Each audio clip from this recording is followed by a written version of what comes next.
All right, let's talk about this. When you hear argumentative essay, you probably think about school, right? But what if I told you that the structure behind it is actually a kind of superpower for, winning debates, making a solid point at work, or just getting people to see your side of things? Today, we're going to deconstruct that superpower. You've totally been there. I know I have. You've got this great idea. You know you're right, but for some reason, the words just don't land. It's so frustrating. The other person isn't buying it, and your point just fizzles out. Well, it turns out there's a structure that can fix that. See, the secret isn't about being the loudest person in the room.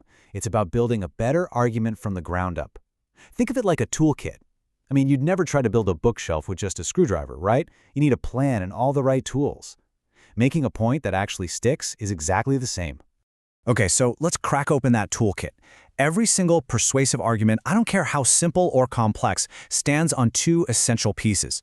We're going to start right at the beginning with the claim and the reason. This is the absolute foundation.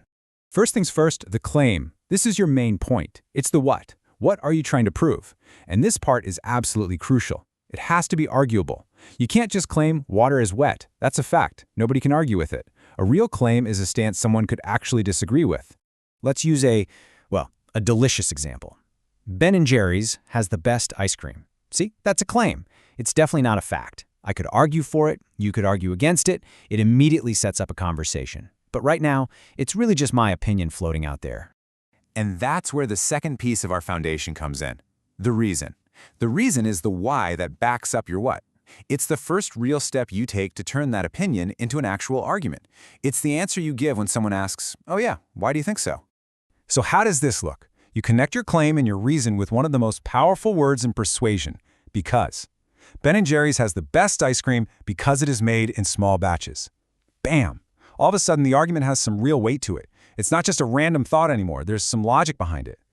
So we have our claim and our reason. We've laid the foundation. But a foundation alone isn't a house, right? To make this thing really stand strong, to make it convincing, we need to add the next layer. We have to back it up with evidence. So what counts as evidence? It's the proof. It's the hard facts, the stats, the quotes from experts, the stuff you can point to that supports your reason. So if our reason is it's made in small batches, our evidence could be something from the company's own website, or maybe an article from a food critic explaining why that matters for quality. And honestly, this is the game changer. This is what separates a strong argument from just, an opinion.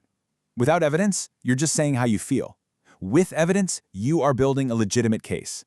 You're showing your point is grounded in reality, not just in your own head. This quote from our source material really says it all perfectly. Without evidence, an argumentative essay would only be based on the writer's opinion. That's it right there. Evidence is what takes your argument to the next level and makes people actually listen. Okay, so you've built a pretty solid case now. You have a claim, a reason, and you've backed it up with some solid evidence. Now, if you want to make your argument practically bulletproof, you have to do something that feels a little weird at first. You need to bring up the other side. We call this the counterclaim. It's basically the strongest point your opponent would make against you. Now, you might be thinking, why would I bring up their argument for them? But trust me, it's a power move. It shows that you thought about this from all angles and that you're not afraid of a challenge. It screams confidence. So let's look at our example again. On the left, there's our argument. But on the right, there's a really good counterclaim. Ben & Jerry's is not the best because it is too expensive. And you know what? That's a totally fair point. It is expensive. So what do we do about it? You don't ignore it, you meet it head on. You acknowledge it, and then you dismantle it. You can say something like, some people might say Ben & Jerry's is too expensive. And while it's true it costs more, that higher price actually reflects the superior small batch ingredients, which means you're getting better quality for your money. See? You've just taken their biggest weapon and turned it into another point in your favor. So we've walked through the big four: claim, reason, evidence, and counterclaim. Now let's bring it all back home, because this structure isn't just for writing papers, it's for your everyday life. I love this image of the paper airplane because it's the perfect way to think about these skills. Whether you're trying to convince your boss to try a new idea, having a debate about a movie with your friends, or even just trying to decide where to go for dinner, this structure gives your ideas wings. It helps them fly. So let's recap the whole playbook one more time. It's a simple 4-step process. Step 1, you make a clear, arguable claim. Step 2, you give a solid reason. Step 3, you prove it with evidence. And Step 4, you make your case even stronger by taking on the counterclaim. It's a powerful 1, 2, 3, 4 punch that's pretty hard to argue with. So now you've got the toolkit. You have the blueprint to build an argument that doesn't just make sense, but is truly persuasive. The only question left is, how are you going to use it? What argument will you win next?